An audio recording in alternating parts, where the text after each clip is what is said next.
informations avec la lutte contre la pandémie du coronavirus avec le ministre de la Santé qui mise sur l'approche communautaire pour couper la chaîne de transmission. Abdoulaye Diouf Sarr compte sur les autorités religieuses pour une meilleure prévention. Je vous propose de l'écouter.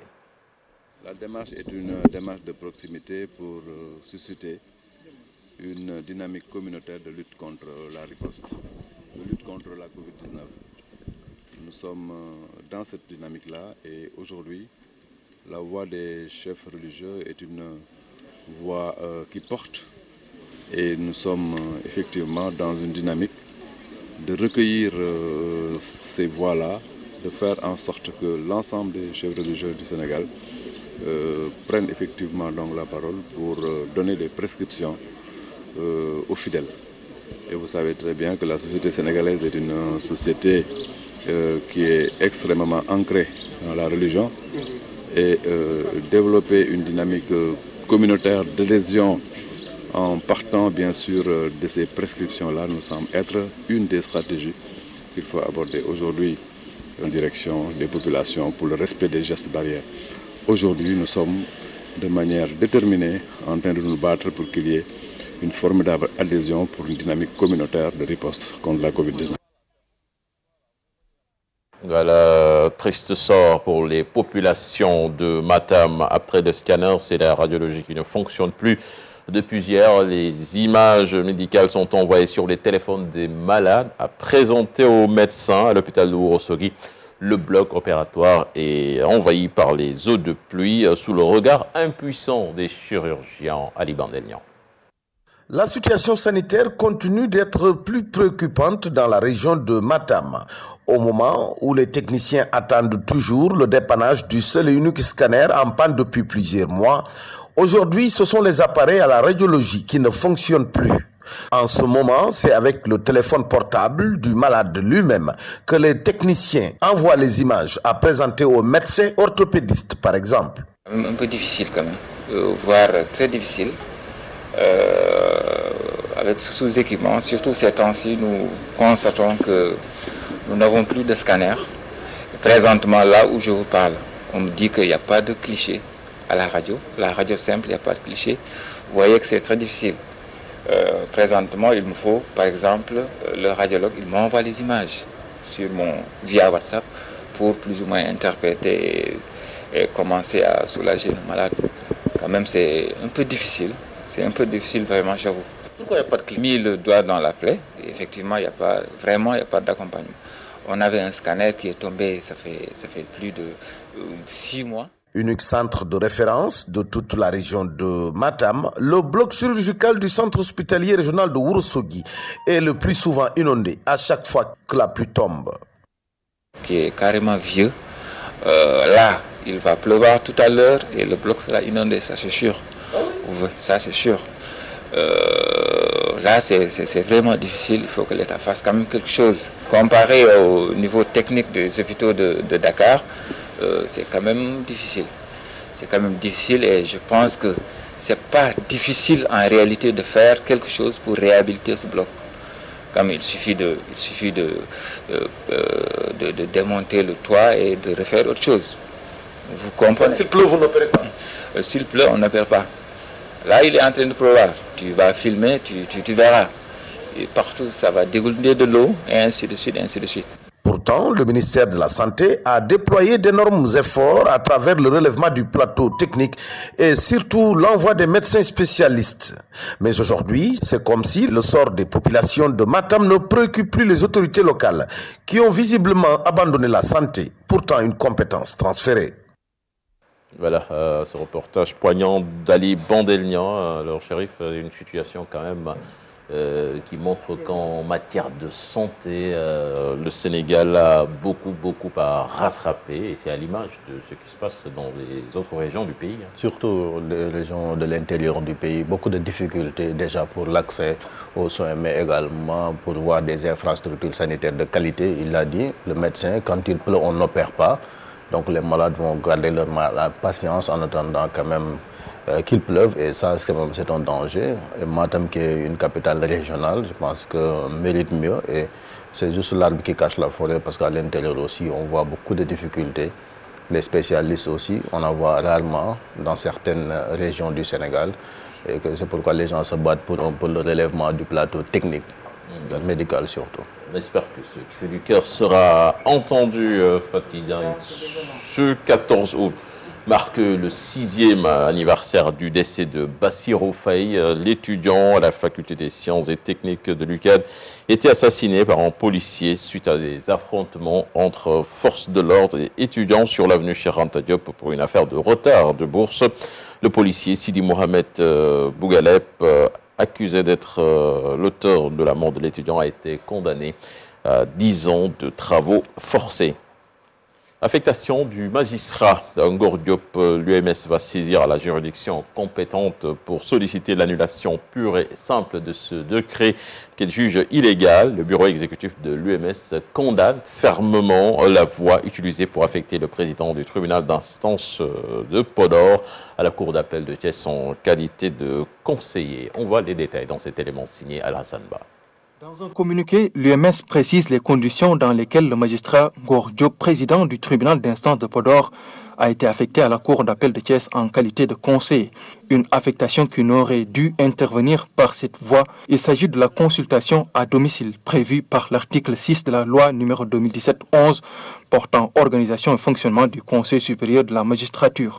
Et cette procédure, rappelle l'UMS, qui ne se prête à aucune possibilité d'échange entre les membres du Conseil, ne devrait être utilisée qu'à titre exceptionnel.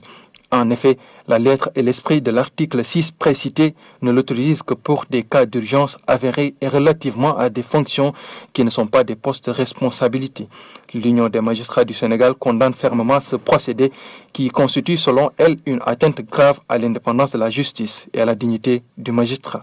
En accord avec l'intéressé, le bureau exécutif de l'UMS a pris la décision ferme de saisir la juridiction compétente pour solliciter l'annulation pure et simple de ce décret qu'il juge illégal. L'UMS constate à travers cette décision un recul qui est en train de se dessiner. Il rappelle qu'à la suite de l'usage abusif de la procédure de consultation à domicile à laquelle ces magistrats ont assisté par le passé, les engagements de l'ancien garde des Sceaux Ismaël Madior Fall et la pratique du CSM les avaient fait penser que le respect de la lettre et de l'esprit de cette procédure était devenu un acquis. Le bureau exécutif de l'UMS relève que quelques semaines avant le déclenchement de cette procédure de consultation à domicile, le président Ngor Diop avait placé sous mandat de dépôt un dignitaire religieux poursuivi pour des faits répétés et reconnus de dévastation de récoltes, menaces et voies de fait. Malgré de multiples interventions, il a refusé de libérer le prévenu qui a finalement écopé d'une peine de sursis à l'issue de son audience. Dès lors, la proposition d'affectation intervenue juste après n'est en définitive qu'une mesure de représailles prise contre un magistrat qui a entendu agir conformément à son serment en toute indépendance, estime le bureau exécutif qui juge inacceptable ce procédé. Et puis l'artiste Pape Faye approuve la décision du CNRA de rappeler à l'ordre certaines chaînes de télévision à propos de certains dérapages. Selon lui, c'est une décision qui vient à son heure. Nous l'écoutons. Lieu vraiment de parler aux éditeurs et de parler aux acteurs, aux scénaristes, aux réalisateurs, justement pour éviter qu'il y ait encore des dérapages. Alors, on n'a pas fait de mise en demeure, ce sont des décisions justement c'est des à titre informatif. Des rappels, justement, pour que vraiment qu'ils reviennent à de meilleurs sentiments, qu'ils reviennent justement à mieux élaborer la plume, qui est un rendu assez conséquent du point de vue de la morale. C'est ce que nous attendons d'eux. Et d'ailleurs, le président Babacar Gagne a souhaité, que dans les prochaines de heurter nos valeurs, nos sensibilités religieuses. Il faut éviter d'insulter les familles. Et nous avons également une jeunesse à protéger. Les enfants sont là. C'est vrai que même au-delà de certaines heures, même si on dit à partir de 22h30, c'est vrai que les enfants, ils regardent à partir de YouTube, à partir de minuit. C'est vrai. Mais si on prend nos responsabilités, si eux, ils prennent leurs responsabilités en évitant d'utiliser certains mots, je pense qu'il faut, on aura gagné la bataille. Parce qu'il ne sert à rien de dire des choses qui après nous rattrapent demain. Et puis le Conseil des ministres a adopté ce mercredi le projet de loi sur le statut de l'artiste et des professionnels de la culture. Une bonne initiative selon les artistes qui soutiennent que cela va mieux valoriser leur travail, comme vous allez le voir dans ce sujet signé Fatou Bintou Conté et Tierno Laurent Mendy. Ce mercredi, en Conseil des ministres, le projet de loi sur le statut de l'artiste et des professionnels de la culture. Un pas en avant dans le monde de la culture et qui vient à son heure pour les acteurs culturels. Nouvelle heureuse que nous avons, qui nous a surpris, parce que vous savez, depuis presque plus d'une décennie, nous attendions justement que ce projet de loi soit adopté et que le président de la République, heureusement, l'a fait. Et maintenant, nous attendons son application effective.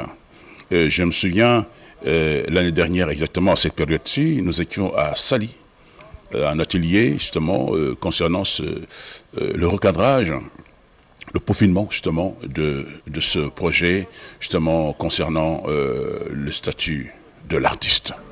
Maintenant, il faudrait qu'on arrive jusqu'à l'adoption par l'Assemblée nationale pour qu'enfin que la loi soit promulguée et que nous puissions dire enfin nous tenons notre projet en main. Ce projet de loi, une fois promulgué, va apporter selon ces artistes un changement majeur dans leurs conditions de vie et de travail. Le projet de loi, ça va nous permettre déjà de peaufiner en tout cas, si on parle de démographie ou de population artistique. Parce qu'il faudra qu'on sache qui est artiste et qui n'est pas artiste. Et comment identifier cela? C'est un travail à faire. À mon avis, c'est un travail immense. Parce que tout le monde voudra désormais maintenant devenir artiste. Ce problème-là va régler surtout la question de la prise en charge sociale des artistes. Seulement, ce sera aux artistes de s'en approprier jusqu'à sa promulgation et ne pas se limiter à l'état de projet. Non, on va suivre. On est quand même dans les organisations professionnelles. Je pense qu'aujourd'hui, la volonté est affichée par le gouvernement. Je rappelle quand même que ce texte, ce n'est pas un texte facile. Avec cette loi sur le statut des artistes, la place et la promotion de l'artiste sénégalais et des arts dans la politique culturelle ne sera que valorisée.